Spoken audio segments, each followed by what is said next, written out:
First of all welcome to our channel and big big congratulation, इतना super duper hit जा रहा है film कबाड़ एंड थैंक यू टीआरपी इतनी अच्छी आ रही है। तो व्हाट वुड लाइक टू से, लाइक सर पहले आपसे चालू करेंगे। आपका बेबी है ये प्रोजेक्ट, सो कैसा लग रहा है, किस तरीके का रिस्पॉन्स आ रहा है आपको? जरा देखो, मेरा ये मानना है कि फिल्म कोई भी फिल्म हिट और फ्लॉप होती नहीं है। बेसिकली डिपेंड करता है बजट के, उस फिल्म का बजट क्या है और आप फिल्म को बनाते कैसे हो। डायरेक्टर सबसे अच्छा वही होता है जो अपने प्रोड्यूसर के बजट का ख्याल रखता हो और वो हमेशा ये ध्यान रखता हो कि हमको एक जो बजट मिला हुआ है उसमें भी दो पैसा बैलेंस करके एक जो बजट है उस बजट में फिल्म को बनाया जाए, तभी उसका टैलेंट माना जाएगा। अभी अगर हम बात करें पुराने जमाने की डायरेक्टर की, तो वो कितने अच्छे होते थे। वो हमेशा प्रोड्यूसर के पैसों का ध्यान रखते थे। सत्यजीत रे की बात करूं, बंगाली फिल्म के बहुत महान और भारत के मतलब लीजेंड डायरेक्टर हुआ करते हैं। तो उनकी, या फिर तमिल फिल्म की के बालचंदर की बात करें, या फिर B.R. चोपड़ा साहब की बात करें, तो इन लोगों ने बहुत अच्छी अच्छी फिल्में बनाई है। और वो फिल्में बहुत कंसाइज बजट की फिल्में हैं, मतलब बहुत कम पैसे में। उसमें ऋषिकेश मुखर्जी साहब हैं, ऐसे लोगों ने बहुत कम पैसों में फिल्में बनाई और वो फिल्में बहुत क्लासिक है, यादगार फिल्में हैं। हमारे साथ भी यही एक मैं भी इसी ढर्रे का एक आदमी हूँ कि मैं हमेशा ये सोचता हूँ कि मेरे प्रोड्यूसर का पैसा बेवजह का कहीं ना लगे। और जब आप उस देखिए, मैं कह रहा हूँ कि जब कोई बहुत महंगी फिल्म बना देंगे, तो अगर उसकी रिकवरी नहीं होगी तो फिर हम उसको तो मजबूर होकर के ये कहेंगे कि भैया फ्लॉप फिल्म है। लेकिन अगर बहुत हिसाब किताब के बैलेंस्ड बजट की एक फिल्म हो और वो फिल्म जाते जाते एक अच्छी रिकवरी कर जाती हो, तो फिर उसको तो ये बोलना पड़ेगा कि ये फिल्म हिट है और ये फिल्म, इस फिल्म को ने रिकवरी की है। तो जो है बाजार का जो बाजार ने एक सर्कमस्टांसेस और एक क्राइटेरिया तय कर रखा है, एक लाइन ऑफ, उसको लक्ष्मण रेखा बोलेंगे, कि एक लक्ष्मण रेखा खींच रखा है कि कि फिल्म अगर रिकवरी करती है और अच्छी रिकवरी करती है वही फिल्म हिट मानी जाएगी। और अगर फिल्म रिकवरी नहीं करती है तो चाहे कितनी भी खूबसूरत फिल्म बनी हो, ऐसा नहीं है, बहुत अच्छी अच्छी फिल्में बनी है, वो फिल्में रिकवरी नहीं कर सकी और इसलिए वो फ्लॉप मानी जाती है। हालांकि हमारी फिल्म बहुत ही कंसाइज बजट की है और हमने बहुत मेहनत से, बहुत ही मतलब शिद्दत से अपने अपने सिर्फ मेहनत के बल पे इस फिल्म को किया है। तो हमें उम्मीद थी कि दर्शकों का प्यार मिलेगा और ऑडियंस से जो हमको एक पॉजिटिव रिस्पांस चाहिए था वो मिल रहा है और बहुत अच्छा लग रहा है। आप लोगों के मुंह से सुनता हूँ तो बहुत खुशी मिलती है, हम सबको मिलती है। मुझे लग रहा है कि मेरे से ज्यादा तो विवान ज्यादा खुश है इस बात को लेकर के कि सब विवान बहुत की एक फिल्म है वो बहुत अच्छा काम कर रहे हैं। तो यही है कुल मिलाकर के। विवान, आप कुछ कहना चाहेंगे? लाइक एमएक्स प्लेयर में इतना हिट जा रहा है, इतनी अच्छी टीआरपी आ रही है, सो पर्सनली आपको क्या कुछ डीएम्स और मैसेजेस आ रहे हैं फैंस के? बहुत बहुत लोगों को बहुत पसंद आ रही है और सबसे ज्यादा आई थिंक लोगों को मजा आ रहा है, खास करके मेरे जो दोस्त लोग हैं बम्बई में। उनने मुझे बोला है कि जो भाषा जिसमें हम डायलेक्ट जिसमें हम बात की है, उन उसको उन्होंने बहुत पहचाना। तो उन्होंने बोला कि ये तुमने हमारी जो डायलेक्ट जैसे हम बात करते हैं आपस में, तो उसको ठीक तरीके से तुमने पेश किया। एक वो चीज, दूसरी चीज ये भी है कि कई सारे लोगों को फिल्म ने काफी इमोशनली छुआ, क्योंकि ये एक बहुत ही ड्रामेटिक फिल्म है जो बहुत ही कथार्टिक है। और ये हमारा एक अटेम्प्ट था कि इस कबाड़ी वाले के जो किरदार को एम्पावरिंग तरीके से पेश किया जाए, ताकि अगर असल में एक रियल लाइफ का कबड्डी वाला इसको देखेगा, उसे अच्छा फील हो, उसे इंस्पायर करेगी ये फिल्म। ये हमारी हमेशा से हमारी हमारी सोच थी इस फिल्म बनाते दौरान कि ये फिल्म एक एम्पावरिंग फिल्म होगी लोगों को देखने के लिए, और लोगों को एक इमोशनल एक्सपीरियंस भी रहेगा इस फिल्म से। तो ये बहुत ही खुशी की बात है कि लोगों ने ऐसा रिस्पॉन्ड किया है इस फिल्म को लेकर। वरद राज, तो जानना चाहेंगे, टाइटल इतना अट्रैक्टिव और इतना कैची है, कबाड़ी द कॉइन, ये टाइटल कैसे आपने डिसाइड किया? क्या इसके पीछे क्या बैक स्टोरी है, हम जानना चाहेंगे। सो है ये जो फिल्म है वो पैसे की कहानी है और कबाड़ की कहानी है। कबाड़ मीन्स कि हम जो भी काम करते हैं या जो कुछ भी करते हैं, ये पूरी दुनिया को अगर हम कबाड़ की तरह देखें, या हम पूरी दुनिया में जो कुछ भी हम करते हैं उन सब से जो रिजल्ट आता है वो पैसा आता है। और ये पूरी कहानी है वो 2 पार्ट में बटी हुई है। इसका तीसरा पार्ट रोमांस और थोड़ा थ्रिलर स्टोरी बोले, रोमांटिक थ्रिलर स्टोरी बोलेंगे। लेकिन इस मेनली ये फिल्म जो है वो 2 ही पार्ट में है। एक पार्ट तो इसका है कबाड़ से जुड़ा हुआ है, और दूसरा पार्ट है वो क्वाइन से जुड़ा हुआ है। एक लड़का जो कि कबाड़ी वाला है, वो पैसा कमाने के लिए बाजार में सड़कों पे कबाड़ लोगों से उठाता है, लाता है और उससे पैसा कमाता है। इसी बीच में इस फिल्म के अंदर में उसको एक बहुत बेशकीमती क्वाइन मिल जाता है, कुछ ऐसी चीजें मिल जाती है। वो मोहम्मद जलालुद्दीन अकबर के टाइम का जो वो गोल्ड क्वाइन था, रामसिया गोल्ड क्वाइन, हम गूगल पे देखेंगे तो उसके बारे में ढेर सारे रेफरेंस मिलेंगे। वो क्वाइन मिल जाता है और उस क्वाइन का जब कीमत इस लड़के को पता चल जाता है कि ये करोड़ों रुपए के क्वाइन है, तब जाकर के कहानी है वो बहुत एकदम से शार्प टर्न ले लेती है। कहानी एक दूसरे रूट पे चली जाती है।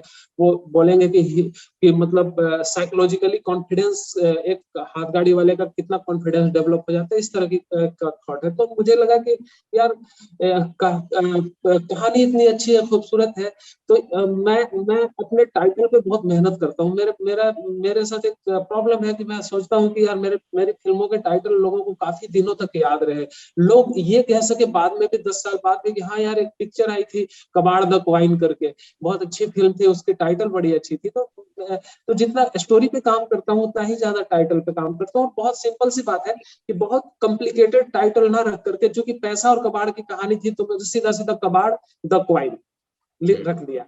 अब ये लोगों को बहुत पसंद आया है और सबने बहुत लोगों ने बोला कि बहुत अच्छा टाइटल है, शुरू से ही बोल रहे थे, तो अच्छा लग रहा था जी। विपान, आपसे जानना चाहेंगे, लाइक हमने हमेशा देखा है कि आप अपने प्रोजेक्ट्स के लिए बहुत सिलेक्टेड रहते हैं, काफी गैप होता है, आप काफी सोचते हैं। ये प्रोजेक्ट चूज करने के लिए आपने क्या कुछ सोचा था और क्यों आपने इस प्रोजेक्ट को हाँ किया? आपको क्या लगा कि ये यूएसपी होने वाली है इस फिल्म की और मुझे करना ही करना है? जी, एक्चुअली असलियत में ऐसा नहीं है कि मैं सिलेक्टिव हूँ, बिल्कुल भी नहीं, ऐसा नहीं है। आई थिंक कोई भी एक्टर, किसी भी अभिनेता को सिलेक्टिव शायद ऐसे नहीं होना चाहिए, जब तक वो एक ऐसे मुकाम पर पहुंचे जहां वो सिलेक्टिव होने का जो वो उस चीज को कमानी पड़ती है। the right to be selective is a big privilege, और उसको it needs to be earned. It's not something that every actor has the luxury of doing, of being selective.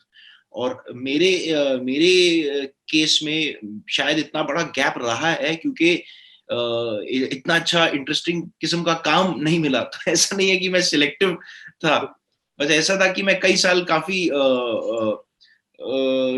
Camera के सामने ज्यादा कुछ दिलचस्प करने को नहीं मिला। हालांकि जब मैं फिल्मों में नहीं काम करता था तो मैं हमेशा थिएटर में एक्टिव रहता था। ऐसे नहीं है कि मैं घर पे वेला बैठा था, ऊपर वाले की कृपा से मैंने वो कभी नहीं किया अपनी जिंदगी में। एक साल ऐसा नहीं गुजरा है जहाँ पे मैं ऐसे ही लुक्का बैठा हूँ। वो ऐसी चीज को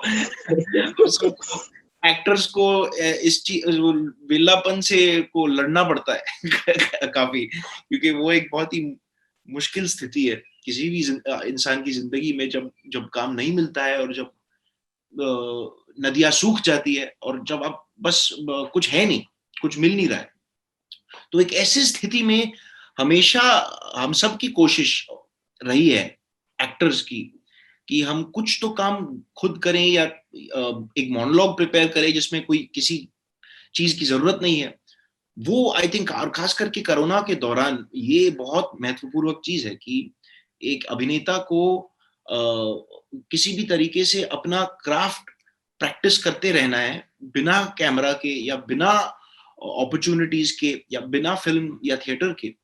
वो बहुत इंपॉर्टेंट चीज रही है। तो वो ही है कि एक एक्टर, हाँ। और तो आपका सवाल ये था कि इस फिल्म में इस फिल्म के बारे में क्या दिलचस्प चीज थी। और आई थिंक एक पुराना कहावत है कि एक एक्टर रोल को नहीं चुनता, रोल एक्टर को चुनता है। तो यही बात कि वरदराज सर ने मुझे इस रोल करने के लिए काबिलियत समझा और सोचा, यही मेरे लिए काफी थी कि ये रोल करने के लिए। आई थिंक मुझे कॉन्फिडेंस मिल गया क्योंकि वरदराज सर ने मुझे सिलेक्ट किया इस रोल के लिए, यही मेरे लिए बहुत बड़ी बात थी। और वो मेरे लिए एक बहुत इंस्पिरेशनल चीज थी। और उस वो इंस्पिरेशन के साथ मैंने और मेहनत किया ताकि मैं वरदराज सर को खुश कर सकूं इस किरदार प्ले करते दौरान। ये मेरे लिए सबसे इम्पोर्टेंट चीज।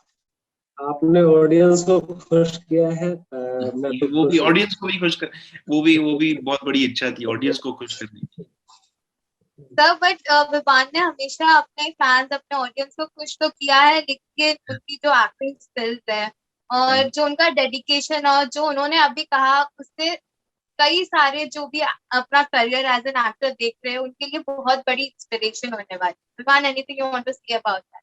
No, it's absolutely absolutely actor की जिंदगी में बहुत सारे अलग अलग इमोशनल रोलर कोस्टर्स, व्हिरलविंड्स होते हैं, डिसअपॉइंटमेंट्स होते हैं, हार्ट ब्रेक्स होते हैं, टाइम बहुत समय होते हैं जहाँ पे ऐसा लग रहा है कि कुछ ठीक से कुछ चल ही नहीं रहा है या कुछ हो ही नहीं रहा है, क्या हो रहा है। और ये भी सबसे खतरनाक चीज है ये कि एक एक्टर की जिंदगी में मोबाइल फोन। एक्टर को क्या होता है मोबाइल फोन का, मैं समझाता हूँ उसकी साइकोलॉजी क्या होती है। कि जब मैं कई साल मैंने ऐसे बिताए, जब मैं सुबह को उठता था तो सबसे पहले मैं यही मोबाइल फोन पे देखता था कि आज क्या मिला, आज जिंदगी या दुनिया क्या हमारे बारे में सोच रही है या नहीं सोच रही है, या ये सारी चीजें। आई थिंक तो इसी वजह से एक एक्टर का दिल काफी अफेक्ट हो, दिल और दिमाग और इमोशंस बहुत इफेक्ट हो जाते हैं ऐसी चीजों के साथ। क्योंकि और तो I think at some level actor को शायद सूफी होना पड़ता है ऐसी चीजों को लेकर। क्योंकि मैंने काफी सारे ऐसे साल बिताए हैं जहाँ पे मैं उठकर सुबह को फौरन मोबाइल फोन देखता था और अरे यार आज कुछ नहीं आया, आज कुछ नहीं मिला, वो डिसअपॉइंटमेंट में मैं डूब जाता था। ये बहुत होता है आई थिंक, हर सिर्फ एक्टर की जिंदगी में नहीं लेकिन कोई भी फील्ड का, आई थिंक जो भी काम करता है और जो भी किस्म का काम बिल्कुल करता है, और सही। जो भी एक ऐसा काम करता है जहाँ पे आपको किसी और पे डिपेंड करना पड़ता है वो काम आपके पास लाने के लिए। तो ये सब एक्टर की जिंदगी की सबसे कठिन चीज है कि इस डिसअपॉइंटमेंट और इस हार्ट ब्रेक को कैसे रेकॉन्साइल करना। ऊपर वाले की सही। कृपा से मौके मिले हैं काम करने के लिए, जैसे इस फिल्म में जैसे वरदराज सर ने दी थी। तो ये उसके लिए मैं हमेशा बहुत ही थैंकफुल हूँ और बहुत ग्रेटिट्यूड है मेरे लिए उसके इस चीज के लिए। लेकिन आई थिंक यही, आई गेस, अगर दर्शकों को एक संदेश दिया जाए इस विषय पर तो ये कहना चाहिए कि मोबाइल फोन को हमारे इमोशंस को इतना कंट्रोल नहीं करना चाहिए। इतना हमको थोड़ा सा सूफी होना चाहिए इस मामले में। क्योंकि एक एक हमारा जो इमोशनल वेलबीइंग और state of mind definitely affect होता है जब हम इतना डिपेंड करते हैं अपने मोबाइल फोन पे अपने दाल रोटी के लिए, अपने इनकम मतलब काम के लिए जो वोकेशन है उसके लिए जब हम डिपेंड करते हैं मोबाइल फोन पे, तो हमेशा मोबाइल फोन एक बहुत ही इंपॉर्टेंट चीज बन जाती है एक प्रोफेशनल इंसान की जिंदगी में। बस आई थिंक ये एक कोशिश है कि हम इसे कैसे इस इसे इस इसे कैसे लड़ा जाए और जीता जाए। कि मोबाइल फोन के साथ जो लड़ाई होती है अंतर वो इमोशंस जज्बातों में, उसे हम कैसे हम एक सूफी स्टेट में आए जहां पे हम डिसअपॉइंटमेंट्स और सफलता से इतना अफेक्ट ना हो कि वो हमारे इमोशंस पे इतना कब्जा कर लेती है ये चीज। तो ये एक आई थिंक इम्पोर्टेंट संदेश है नौजवानों के लिए कि एक ये मोबाइल फोन एक बहुत खतरनाक चीज है एक एक्टर की जिंदगी में। Wow, amazing part. वरदान सर, आपसे जानना चाहेंगे कि कास्ट इसकी इतनी अमेजिंग है, विवान, जोया, अफरोज, इतनी अमेजिंग कास्ट है, तो कैसे आपने कलाकारों को चुना अपने फिल्म के लिए? अगर इसकी भी कहानी आप बता दें तो। सर देखिए, ये फिल्म मेरे लिए बहुत आसान नहीं थी और इसकी कास्टिंग भी बहुत आसान नहीं थी। सबसे पहले बात तो मैं बता दूं आपको कि जब मैंने इसकी लास्ट ड्राफ्ट इसकी पूरी की और जो मेरे जो बड़े सीनियर जो मेरे एज ए टीचर जिनको मैं रिस्पेक्ट करता हूँ, केतन मेहता जी या और भी लोग हैं, उसमें हरी सिंह जी हैं जो मेरे गार्जियन जैसे हैं, और वो ऐश्वर्या राय जी की बच्चन जी की सेक्रेटरी भी रहे हैं और वीनस के सीईओ रहे, प्रोडक्शन डिजाइनर रहे। उन्होंने बड़ी अच्छी अच्छी फिल्में दी है हरी सिंह जी ने, बाजीगर, धड़कन, ना जाने कितनी, अकेले हम अकेले तुम, वीनस के जितनी भी आप फिल्में देखोगे उनके सुपरविजन में वो फिल्में बनी है। तो जब ये मैं इसकी स्क्रिप्टिंग करके, इसकी स्क्रिप्टिंग जो है हमने 2012 में शुरू की थी, और इसकी ये फाइनल हमने इसको थोड़ा बीच बीच में हम रिसर्च पे चले जाते थे, कबाड़ी वालों से मिलने चले जाते थे, हम ऐसे जगह ऐसे लोगों से मिलते थे जिनके बारे में हमको हम जानते नहीं थे उनकी जिंदगी के बारे में। तो ऐसे करके बहुत टाइम लगा। जब ये इसकी ड्राफ्टिंग पूरी हुई तो मैंने जब उन लोगों को नरेशन दिया तो बोला यार ये इस पे पैसा लगाएगा कौन, इसमें ये तो बिल्कुल आर्ट हाउस की फिल्म है और ये इसमें कुछ है ही नहीं, कोई मसाला नहीं है, कौन प्रोड्यूसर होगा। बड़ी उहापोह की स्थिति हो गई कि यार ये इतनी मेहनत करके 6 साल कंटिन्यू मेहनत करने के बाद ये स्क्रिप्ट हमने तैयार किया है। तो अब एक नई लड़ाई शुरू हो गई कि एक प्रोड्यूसर ढूंढा जाए कि जो इस फिल्म के लिए पैसा इन्वेस्ट कर सके। और जिस तरीके की फिल्म थी तो उसमें पैसे की ज्यादा बातें हो रही थी, तो ले दे करके हमने बजट कॉस्ट कट करना शुरू किया और इतना कॉस्ट कम कर दिया कि हम अंडर 5 CR से भी नीचे चले। और तब जाकर के ये लड़ाई कास्टिंग की शुरू हुई। पहले तो हमने भी बड़े बड़े आर्टिस्ट के बारे में सोचा कि हम इनको लेकर के करेंगे, उनको लेकर करेंगे, और ना तो वो एक्टर इस कहानी को सुनकर के तैयार हो रहे थे और ना ही कोई हमको प्रोड्यूसर मिल रहा था। अब इस भागदौड़ में मुझे एक प्रोड्यूसर मिल गया, बेचारे वो नए हैं, बबन नेगी नाम है, उत्तराखंड के ऋषिकेश के रहने वाले हैं। तो उनको सुनाया और उन्होंने बोला कि कहानी अच्छी है, मैं करूंगा। और नए प्रोड्यूसर है, नए प्रोड्यूसर्स के साथ कितनी प्रॉब्लम आती है मैं आपको बता नहीं सकता इंडस्ट्री में, लेकिन मैंने उनको बोला कि आप परेशान मत हो, मैं आपको प्रॉपर सपोर्ट करूंगा और आपको एकदम फिल्म के बनने से लेकर के रिलीजिंग तक मैं आपके साथ खड़ा रहूंगा और आपको सपोर्ट करता रहूंगा। फिर वो तैयार हुए और ये शुरू हुआ। तो इसमें 2 चीजें हुई कि एक तो हरी सिंह जी जो है, जो ऐश्वर्या बच्चन जी के सेक्रेटरी है, उन्होंने बहुत हेल्प किया। और हमने विमान को तय कर लिया था कि हम विमान को चाहे जैसे भी हो लेके आएंगे। रह गई बात बजट की, तो बजट मेरे पास उतना नहीं था कि मैं विमान को उतना पैसा दे पाता, या मैं बहुत कॉस्टली फिल्म बना नहीं पा रहा था और इतना पैसा मेरे पास था भी नहीं। मेरे प्रोड्यूसर ने उतना पैसा देने से उनके पास भी उतना पैसा नहीं था।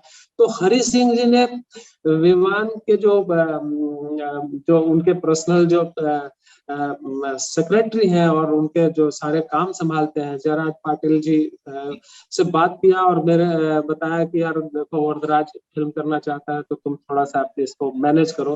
तो जयराज पाटिल जी और हरी सिंह जी ने दोनों ने मिल करके विमान तो ठीक है, विमान को मैंने नरेशन दे दिया और विमान ने एक बार में हाँ कर दिया, लेकिन बीच में जो वो पैसे के रेम्यूनरेशन का जो वो आ रहा था उसको हरी सिंह जी ने बड़ा सॉल्व किया अच्छे से। और तब जाकर के ये हो गया कि विमान आ गए। उसके बाद फिर जोया तो ऑलरेडी मैंने उनको कहानी सुनाया था, तो जोया अफरोज आ गई। फिर बाकी कास्टिंग हुए, अतुल जी आए, अतुल जी ने कहानी सुना और बहुत एक्साइटेड हो गए, बोले यार मैं करूंगा। और वो उन्होंने बहुत मेहनत किया। वो चले गए एक चप्पल वाले के दुकान पे जाकर के दिन भर उससे दोस्ती किया और 1 महीने तक उसके साथ रहे और तब जाकर के फिर वो उन्होंने इतना अच्छा कैरेक्टर निकाल के दिया है। विवान ने भी लगातार मेरे साथ 20-25 दिन तक रोज मेहनत करके हाथ गाड़ी चलाना, एक एक चीजों को बारीकी से माइक्रोवेव में जाकर के स्टडी करके उसको अपने साथ अपने शरीर में, अपने मन में, बॉडी में उतार दिया। तो इस तरीके से ये कास्टिंग हुई। और कास्टिंग में एक लड़के ने भी मुझे बहुत हेल्प किया, वो अजित विश्वकर्मा नाम है, उस लड़के ने मुझे बहुत हेल्प किया। तो इस तरीके से हुई है इसकी कास्टिंग। बब्बन नेगी जी, एक ही चीज कहना चाहूंगा कि बब्बन नेगी जी जैसे प्रोड्यूसर किसी भी फिल्म मेकर को मिल जाए तो उनको भगवान को बहुत थैंक करना चाहिए। बहुत ही बिल्कुल बहुत बिल्कुल ही बिल्कुल सही, बिल्कुल। सपोर्टिव इंसान है। एक भी बार उन्होंने किसी भी चीज के साथ इंटरफियर नहीं किया। जब भी सेट पे आते थे तो पॉजिटिव एनर्जी के साथ आते थे। हाँ हमेशा हाँ मुस्कुराहट हाँ, होती थी उनके चेहरे पे, हमेशा पॉजिटिविटी थी, सपोर्ट थी। कभी भी कभी भी इंटरफियर नहीं किया क्रिएटिवली, जिंदा दिल जो इंसान बोले। बहुत ही बहुत ही बहुत ही कमाल के इंसान है वो, बहुत ही। और मैं बहुत ही शुक्रिया अदा करना चाहता हूँ उनको, बब्बन नेगी जी को, इस फिल्म बनाने के लिए और हम सब की इतनी अच्छी सी देखभाल करने के लिए। विमान, जैसे कि सर ने कहा कि काफी आपने भी मेहनत की इस फिल्म में, आपने किरदार के लिए आपने काफी कुछ वर्कशॉप और सब कुछ किया होगा, तो जानना चाहेंगे जब आप तैयारी कर रहे थे अपने किरदार की, कुछ ऐसी मेमोरीज जो हमेशा आपके जहन में रहेगी और ये हमेशा याद रहने वाली? जी, बहुत बहुत रियाज करना पड़ा, बहुत प्रिपेयर करना पड़ा। और एक बहुत ही मजेदार किस्सा है जो मैं आपको सुनाता हूँ कि एक बार जब मैं इतना डूब गया था उस कबाड़ी वाले के रूप में कि एक दिन मैं हथकड़ी लेके चला रहा था, शॉट चल रहा था। वदराज सर कैमरा के साथ 100 मीटर दूर थे और जब इस शॉट में चल रहा था तो एक आंटी ने दरवाजे से मेरे को ऐसा पुकार के बुला दिया, ए कबाड़ी वाले इधर। मैं उनको असली में लगा कि मैं कबाड़ी वाला हूँ, तो मैं उनके पास गया और थोड़ा सा मूल भाव करने लगे, बार्गेनिंग करने लगे, एक डब्बा खरीदने को आया। जब उनने फाइनली पैसा निकाला, 10 रुपए दिया, तो मैंने बोला नहीं नहीं नहीं मैडम, मजाक कर रहा हूँ, ये फिल्म चल रही है, शूटिंग चल रही है। तो ये हम सब के लिए एक बहुत ही बड़ा कॉम्प्लीमेंट था, सिर्फ मेरे लिए नहीं नहीं लेकिन बल्कि वरदराज सर के लिए, हम सब के लिए, क्योंकि उनने, वरदराज सर और शाहजाद अहमद जो को राइटर है, सबने बहुत, दीपक जो प्रोड्यूसर हैं, को प्रोड्यूसर, सबने मुझे बहुत मदद किया इस किरदार के अंदर घुसने में। वरदराज सर ने मुझे क्रिएटिवली हेल्प किया और शाहजाद भाई और दीपक भाई ने मुझे लॉजिस्टिकली हेल्प किया। मतलब मेरे लिए वो चीजों को इंतजाम किया, जैसे जैसे जो जो खोली में उसके जो प्रॉप्स है, जो कबाड़ी वाले की जो चीजें हैं, उसमें बारीकी से उनने उस डिटेलिंग में वो बहुत ही कमाल के, प्रोडक्शन डिजाइनर ने भी बहुत ही कमाल की तरह से उनने ऐसी चीजें प्रोवाइड की जो एक कबाड़ी वाले की जिंदगी में और समझ आए और डूब पाऊं मैं उस कबाड़ी वाले की जिंदगी में। जैसे उनने वो खोली को का इंतजाम किया जहाँ पे बंधन जो किरदार है वो रहता है, जैसे उनने वो हाथगाड़ी के ऊपर जो चीजें होती हैं उनको अरेंज किया। तो ये सारी चीजें में सबका बहुत हाथ था इस किरदार में। तो अगर इस किरदार की कोई भी सफलता है और अगर इस किरदार को लोगों ने पसंद किया है तो इसका आई थिंक 90% क्रेडिट इन सबको जाता है, क्योंकि उनने बहुत मदद की इस किरदार बंधन को पैदा करने में। विवान, हम कुछ भी करते हैं तो उससे हम बहुत सारी चीजें सीखते हैं, तो विवान ने अपने इस किरदार से क्या कुछ सीखा है फर्स्ट? मैंने इस किरदार से सबसे पहले तो सीखा कि कबाड़ी वाले की जिंदगी कैसी होती है, कि समाज में उनकी क्या स्थिति होती है, लोग उनसे कैसे बात करते हैं, कैसे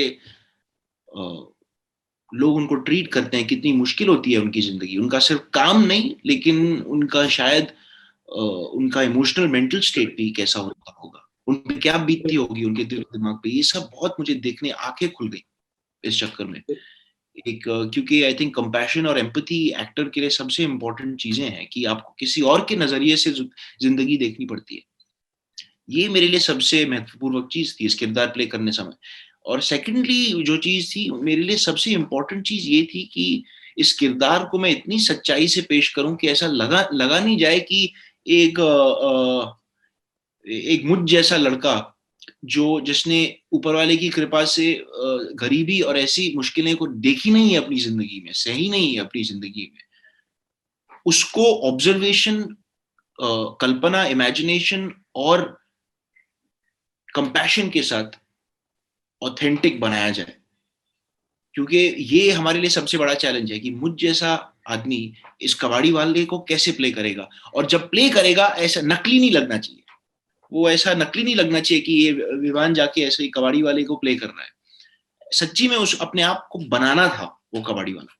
तो वो ये दोनों चीजें मेरे लिए सबसे इंपॉर्टेंट चीजें थी और जो सीखने को मिली इस किरदार प्ले करते समय।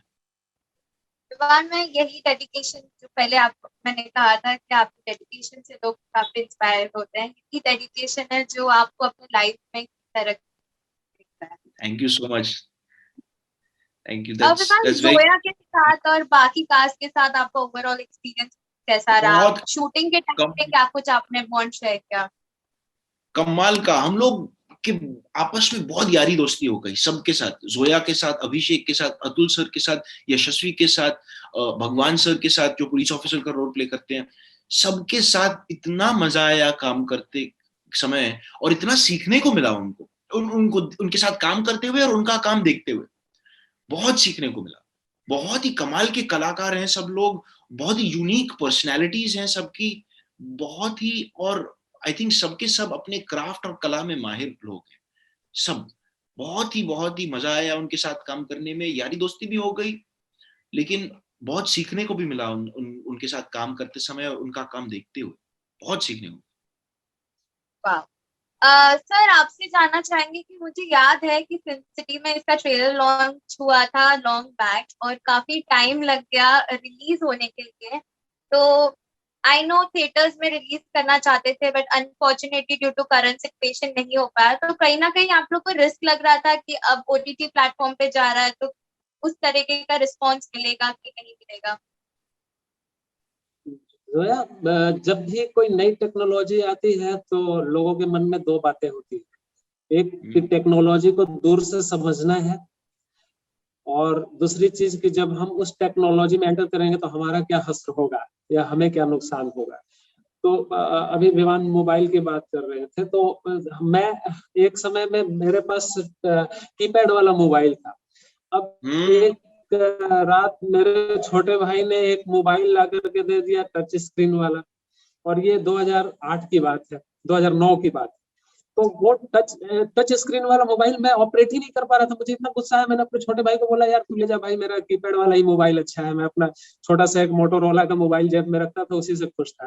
बोले अरे नहीं, आपको इसकी जरूरत होगी, आपको इस्तेमाल करना सीखना चाहिए, क्योंकि आने वाला समय है वो इसी का है। तो मैं क्या कहना चाहता हूँ आप समझ सकते हैं।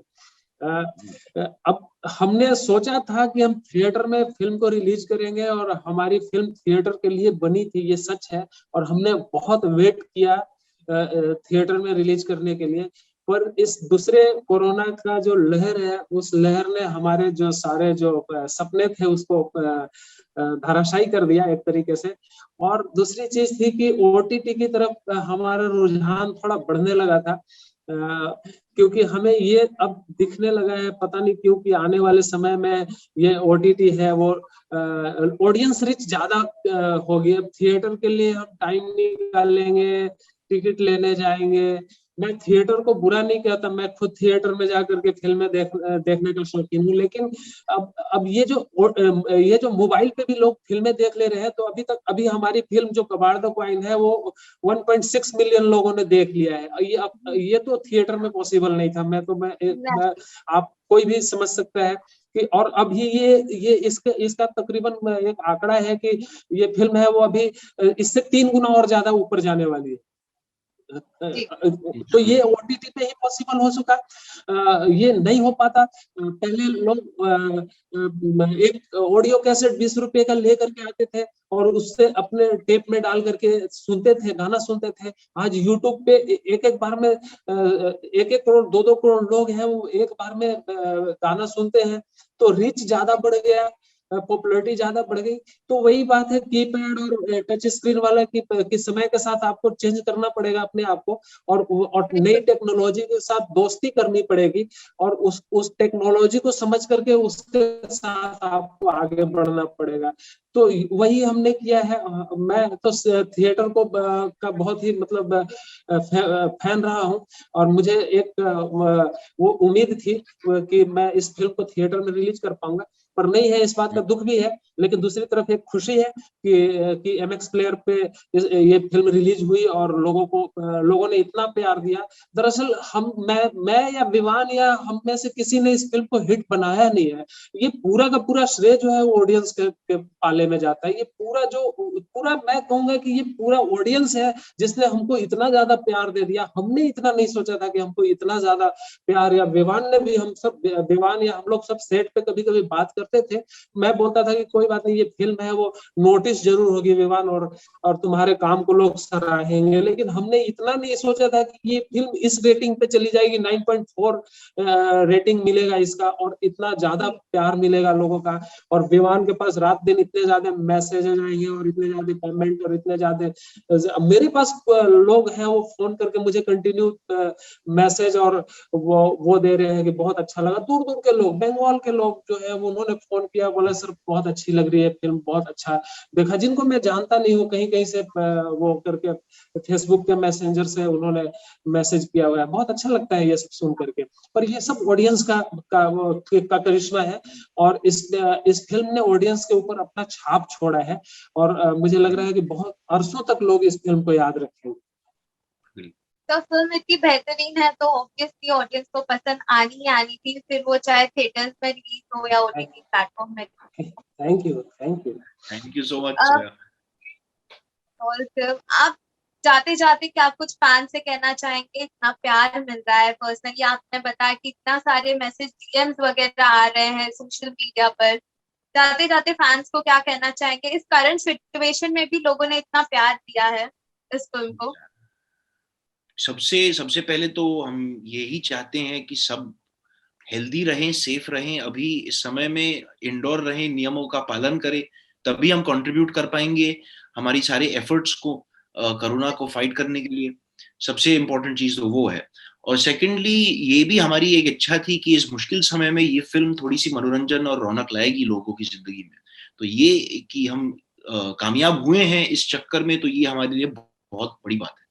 ये सबसे बड़ा रिवॉर्ड तो ये रहा है कि लोगों को मजा आया, लोगों को पसंद आई फिल्म, और ये हमारे लिए, ये हमारा एक कंट्रीब्यूशन था इस समय कि हम लोगों को, हमने ये मनोरंजन बनाया 2 घंटे का, कि उन 2 घंटे में उनको थोड़ा सा सुख मिला।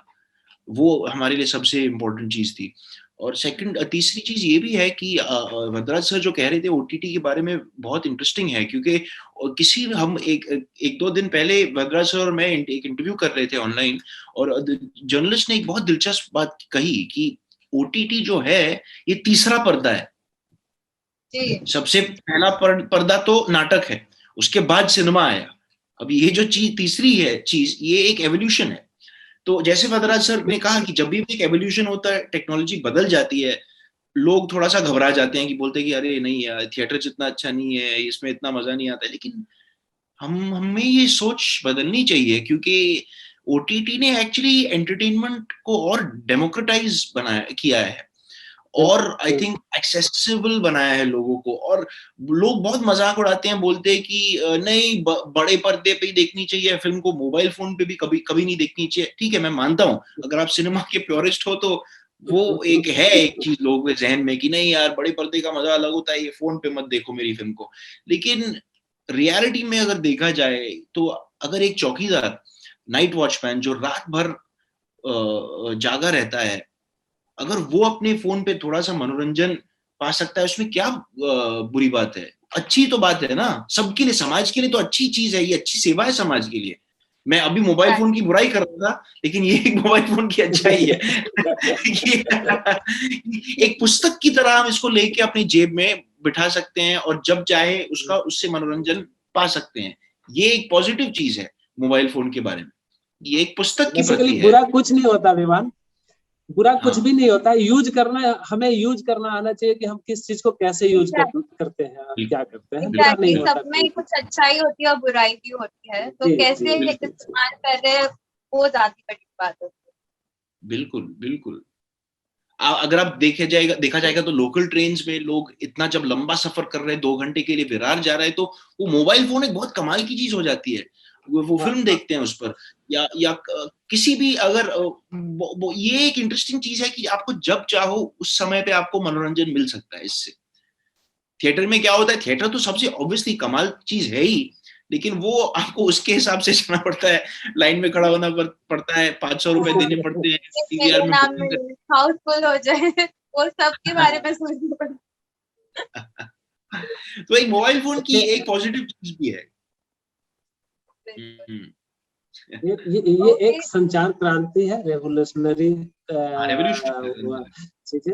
और देखिए इसमें ओटीटी ने लोगों को वो चीजें दिया है, जैसे बहुत सारे एक्टर एक्ट्रेस या मौका बहुत भी सारे बहुत लोग है। टेक्नीशियन जो बैठे हुए थे, Correct. जिनको काम नहीं मिल पा रहा था, वो अनफिट माने जा रहे थे, उन लोगों को भी काम मिलने लग गया वेब सीरीज के जरिए। फिर कुछ ऐसे मेकर्स थे जिन्होंने सोच रखा था कि मैं कुछ ऐसी फिल्में या ऐसे वेब सीरीज या इन कहानियों पे काम करूंगा, उनको भी मौका मिला। और अनछुए हुए ऐसे अनएक्सपोजेज कहानियां वेब सीरीज के माध्यम से या किसी और तरीके से आने लगी। तो इससे एक चीज और हुआ कि जो सब्जेक्ट नहीं आ पा रहा था वो भी आने लगा, लोगों को काम मिला। तो ये है, वही विवान ने कहा कि इस लोग डरते हैं और पहली बार डरते हैं, लेकिन जब उसका फ्रेंडली यूजर होते हैं तो फिर वो चीजें आगे बढ़ती चली जाती है।